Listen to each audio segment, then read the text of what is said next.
Kat, thank you so much for being here. Thank you for having me, Anton. Kat, you've lived in a lot of different countries, and right now you ended up settling in Dubai. Can you explain to us why you picked Dubai? That's a good question. Actually, has not much to do with business. But yeah, okay, let's get into it. So, first of all, people do get confused about where I'm from just based on the accent. I am born and raised in Germany, but I have lived in Ireland for a long time, and my partner's Irish. Hence, a lot of times it does sound like I'm from Ireland as well. When I get tired, you will hear the German side a little bit more. And yes, I lived in a few countries. So I had my first job in Germany, but I've done an internship before that in the UK, and then I moved to Ireland to work for Google, and then I moved to the Netherlands, still for Google, but in a different department, and made my way to Dubai then. And the decision was very much of personal nature back in the day. I was done with the weather in Europe. Um, and in all fairness, when I moved there, I knew it was temporary. I always wanted something that is a little bit different than the environment that I grew up in, Europe. Ultimately, those countries have a baseline that is very similar, right? So I wanted to experience something different, something completely new, learning new skills, new cultures, new markets. And Dubai was always top of the list for the simple fact that it is very safe for a woman, that there's endless opportunities to build something, even if you're working for corporate.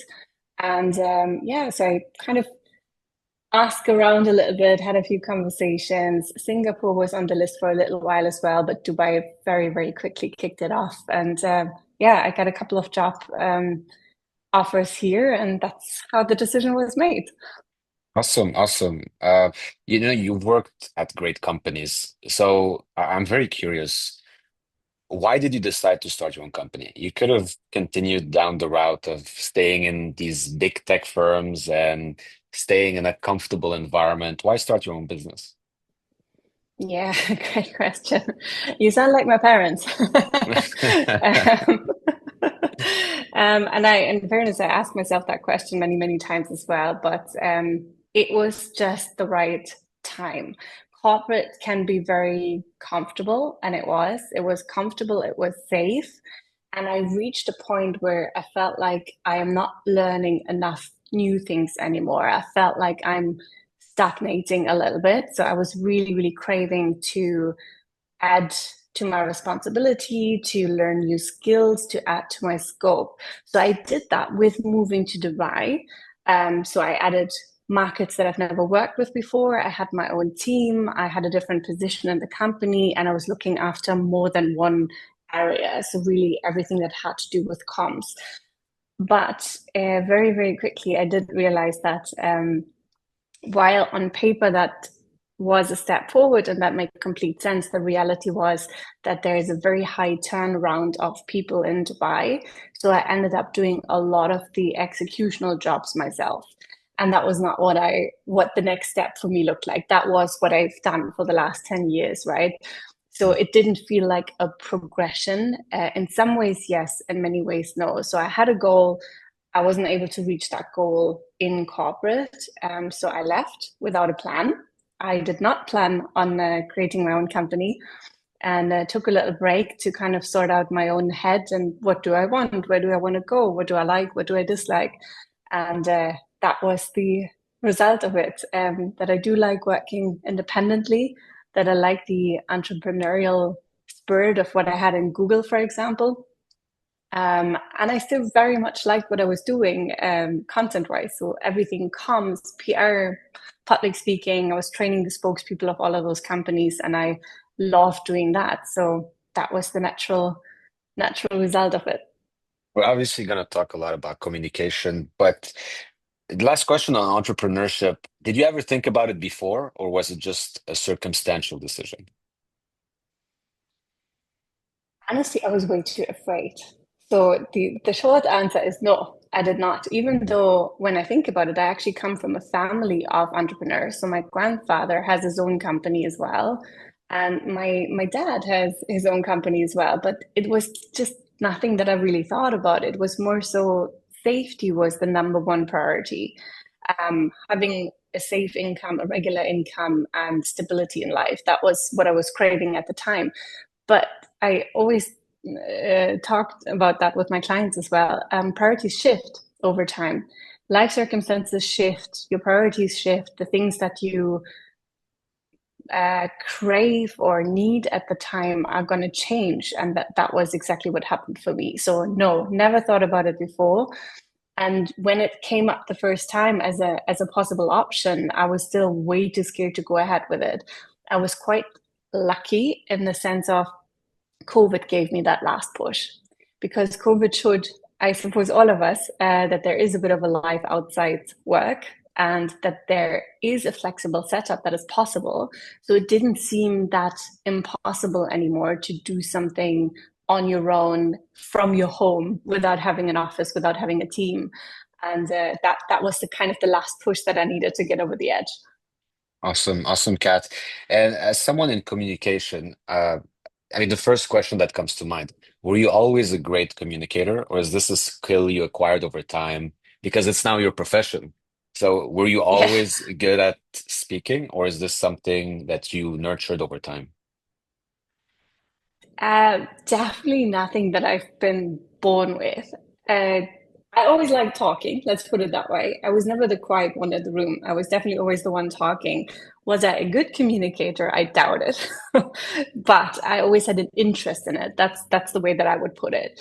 I just recently actually listened to a podcast of a fellow colleague from Australia who's amazing, and he talked about how he got started and had this whole amazing story about I was the quiet kid in class and I realized Yeah. that this is not going to get me anywhere. That is not the case for me, honestly. I was always the loud one. That's just what it is. But Mm. um, So there what is hope I for people who are not great communicators. anybody has hope. Honestly, it's a skill. It's not a talent, it is a skill.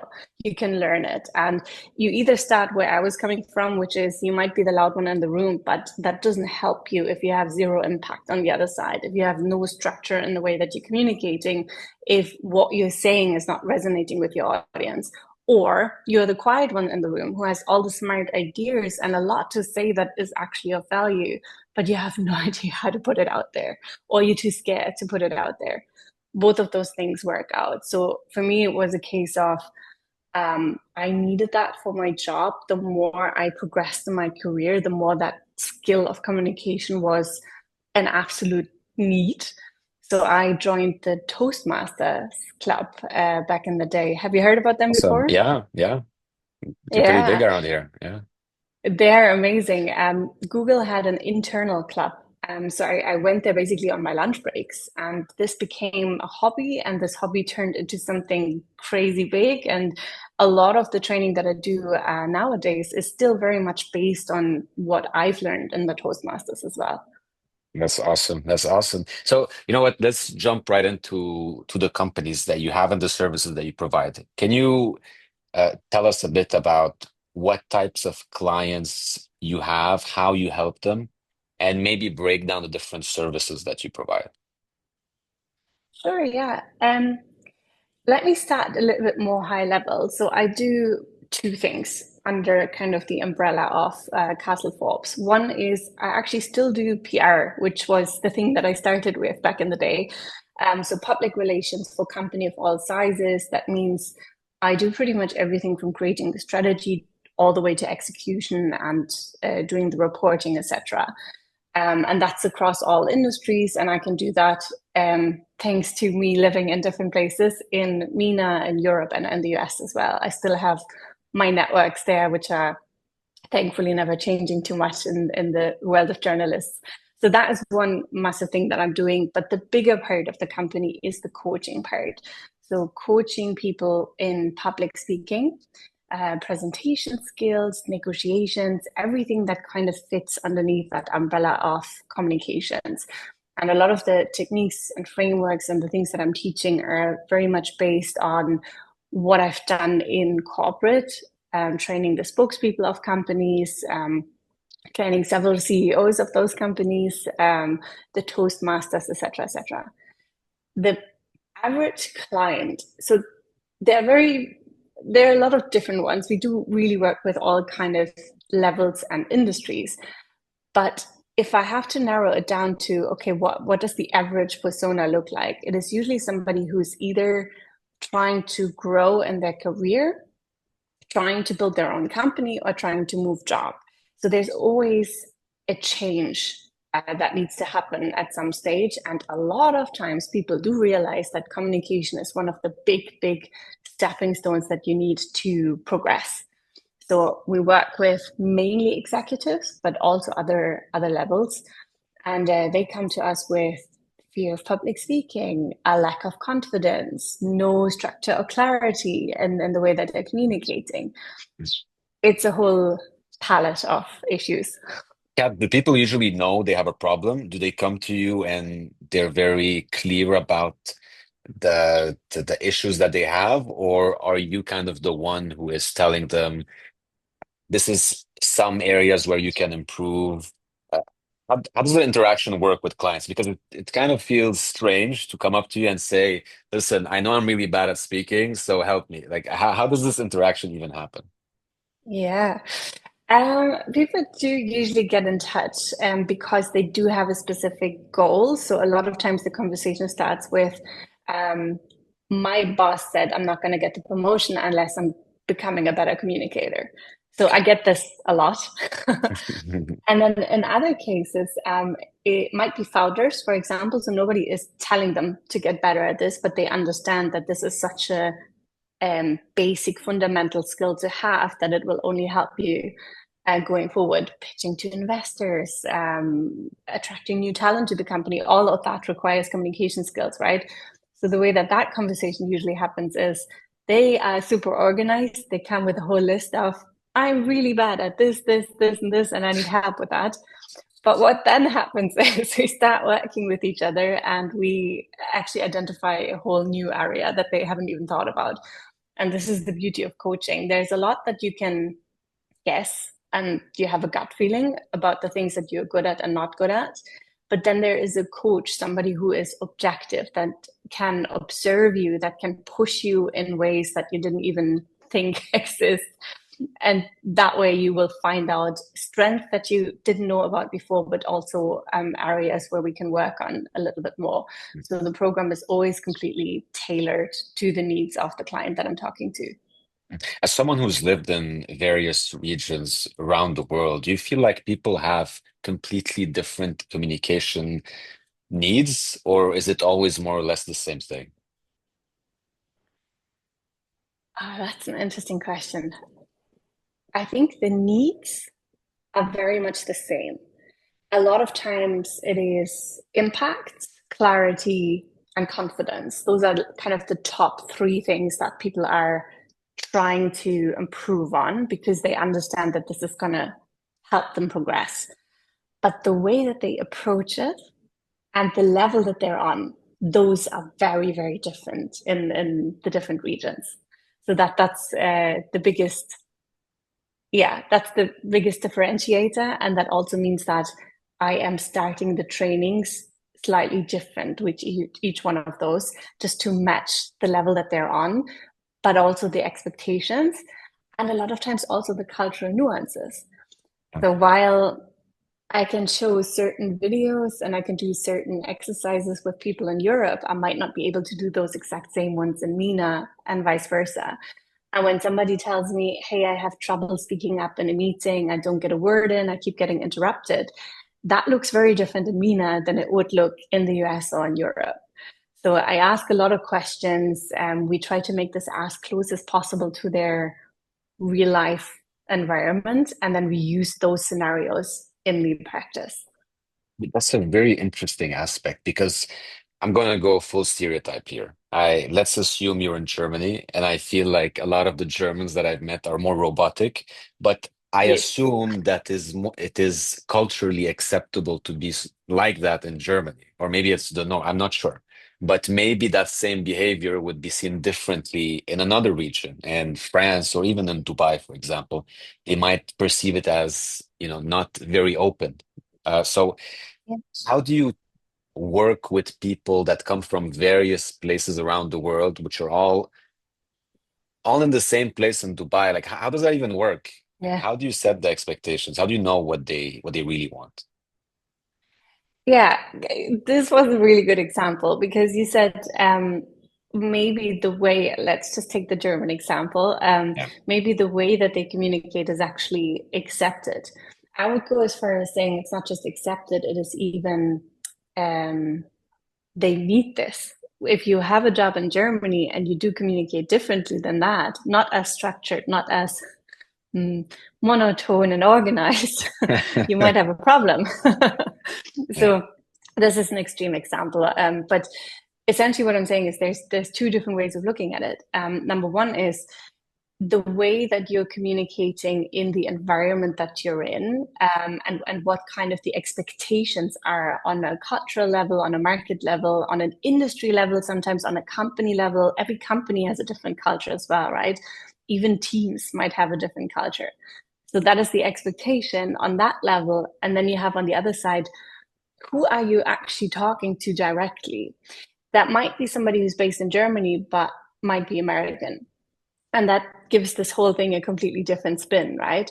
So it's always about the person, it is always about the audience. And the number one thing to do is to spend before practicing your presentation, before slotting down your points for your keynote or whatever it is, do your research. Understand who you're talking to. The more you know about the audience and the person in front of you, the more you can tailor your message and the more it will resonate with the person that you're talking to. Now, the question that I get a lot is, does that mean I have to completely change my way of communicating? No, you don't. But keep in mind that if you want something from the person on the other end, you need to speak their language. You would do that in a job interview as well, right? We try to Yeah. reference the same language that they use in the job description. Same thing when you ask for budget, for manpower, for more time. Ask your manager in a way that helps them. What do they get out of this? If you're asking for more budget, for more manpower, that means the project might be successful. That means the team looks good as he's or she's the leader of the team that makes them look good. So that's the way you should structure your ask, not, hey, I need this. Can you get that to me? So it always depends on the person that you're sitting in front and on the context of the situation. Does not mean you need to completely change the way that you're communicating. So, yeah, that was very interesting. Um, I have a question. So let's say you onboard a client. How long does this relationship last? Does it really depend on a case to case? Do you have people that stay for you for long periods of time? Give us an example here. Yeah, I'd say it is a mix. The majority of people stay with me for about, I'd say, an average of 4 to 5 months. That is the Okay. average. But Wow. then I have a good pool of clients that are with me for over a year now. And then I have other clients, and those are usually the ones that are sent to me that are not doing this voluntarily, who might be doing, let's say, 10 sessions and then they're gone. So it's a wild mix, but I'd say if I take the average of all of this, it's about 4 months. I mean, you kind of build relationships with these people. I mean, if you're seeing them grow and then becoming more confident, speaking you're kind of changing their lives because if they were sent to you or they came to you to get a better position, a better job, become better communicators, you've kind of transformed them in some way. So, do you maintain like these relationships with past clients? I love the way that you put it. That sounds like I'm doing something amazing. So thank you for It that. is. Um, the thing I believe that plays a big role is that despite the fact what I'm doing in my company and as a coach, I think it also has a lot to do with personality, meaning I'm very empathetic. I do connect easily with people and arguably sometimes a little bit too much. So I care a lot about my clients and I care exactly about what you just said. So let me just give you an example. This morning, I sent a quick text to a client that I'm only working with him for 2, 3 weeks now. So it's a fairly new client, but he had a huge presentation today. He had folks coming in from the US and the UK, and he was very, very nervous about it. And I texted him just a quick text saying, here are the top 3 things from the last session that you need to focus on today. Everything else, forget about it. You're doing great. Let's go. Let me know how it went. Not expecting a response or anything around those lines, because again, I'm going a little bit OTT sometimes on those things. I did get a response a few hours later, and it's so nice to see those things when. So he basically said it went really, really well, and thanks a million, and just focusing on the 3 things instead of having those 15 things in your head to take care of, really helped to focus him and relax him. And he did the breathing exercises that we tried in the sessions, etc. And just to get that confirmation, not just, oh, thank you, was a great question, but seeing the results, nothing is more satisfying. That's really nice. I see the passion in your job. Kat, I'm gonna ask a bit of a pushback question here. Do you ever reject people? Like, does someone come to you and you're like, I can't help you? On the coaching side, I, I have to be honest, on the coaching side, I don't think I've ever rejected anybody. Um, where I would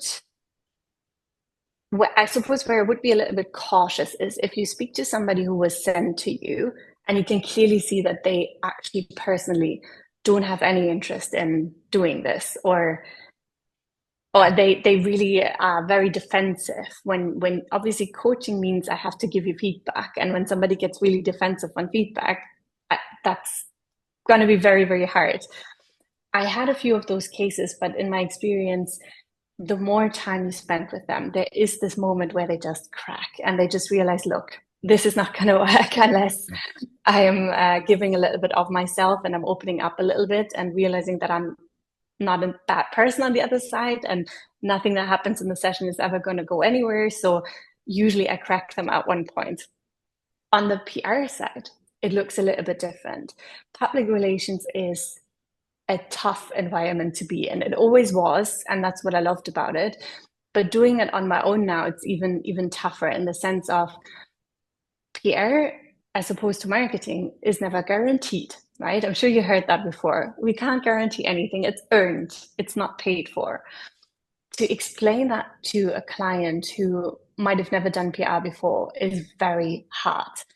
And I do the expectation management at the beginning, but if I at one point get the feeling that it hasn't sunk in, and worst case scenario never happened, but I have to put it out there. If I run a campaign and there's nothing coming back because that day the US president announced something crazy and all the newspapers are focusing on that, right? It's completely out of my control. Would the client understand this or not? And if my gut feeling says no, that's going to be a discussion, then I usually say no very early on. Kat, I have one question about authenticity when people communicate. So when Yeah. people come to you, they want to improve their communication. But nowadays, there's a lot of people with, well, let's take the biggest example, like Elon Musk. He has a very strange way of communicating, but it's his way of communicating. Do you feel like this is, how do I put this? Um, do you feel like you're removing some of the authenticity from people if you're trying to overcoach them to become a certain persona to be accepted in their business and they're losing kind of their character? Do you see this as a problem? Yeah, I love that question. And I get it a lot in the Yeah. sessions as well. And this is why when I a lot of times show examples of different speakers. For example, there are different communication types.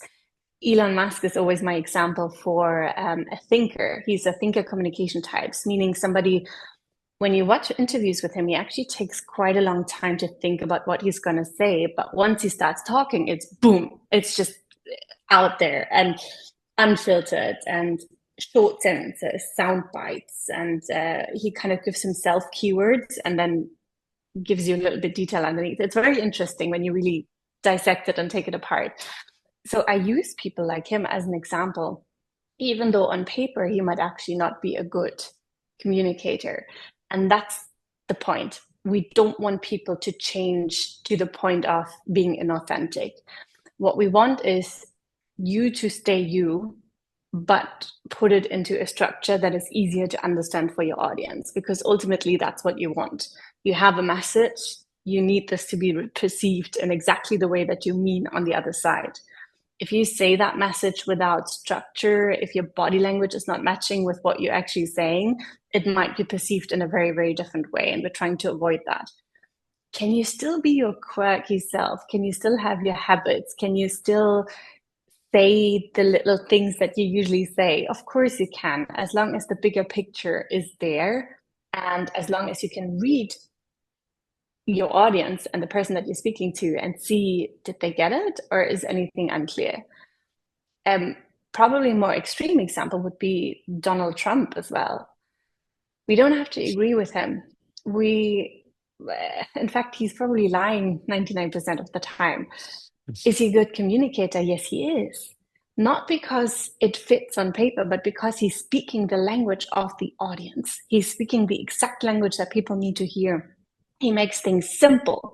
He doesn't have this political, overcomplicated speech that most politicians have. It's quite structured as well. He uses sound bites, short sentences, and his whole demeanor, the facial expressions, the body language, you can tell what he's about to say by just looking at him.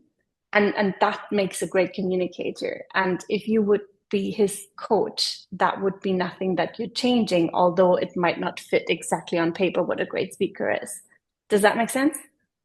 That's the first time I hear a thorough breakdown of the speeches and the speaking of Elon Musk and Donald Trump. And that was fascinating because it clicked. It made sense. It made sense. Because, I once heard that someone said that Donald Trump doesn't speak like a billionaire. He speaks Mm-hmm. like if you really listen to it, you remove the context and the flashiness. He just speaks like some guy. It's not like a very Mm-hmm. politician, not a uh, so maybe that's why he has, all these people believing and accepting his speeches. So you really broke it down a very interesting way. Kat, I want to end with this. If someone, a certain executive, wants to improve their communication skills, why should they come to you? Good question. Here comes the Boom. elevator pitch. Yeah. What do I teach my own clients? See, PR people are usually the worst to take their own advice. So here we go. Okay. I am in communications for more than, oh my God, I think it's 16 years at this stage. And that includes five different markets that I lived in, but also over 30 markets that I looked after. And my job at companies like McDonald's, Google, Uber, and many, many more companies that I work with now, like Microsoft, McKinsey, PwC, you name it, is to train the spokespeople of those companies, be it for public speaking opportunities, so keynotes, panels, speeches, but also internally. It could just be a meeting that might be about a conflict, or it could be a pitch to an investor, or it could be we have to communicate something very uncomfortable to the workforce. I've probably done all of that at some point in my career under this huge umbrella of communication. And ultimately, I've seen the impact that I can have with training people. They don't need training on the content. They are smart, they know what they're doing, they're the expert on what they're doing. But I'm here to help you put it into a shape and form that resonates with your audience, that makes them remember you. And that's what we want in these days where the attention span is very short. We want people to understand and remember what you had to say. Kat, thank you so much for your time. This was a fascinating conversation. I really enjoyed it. Thank you so much, Antoine. Really appreciate it.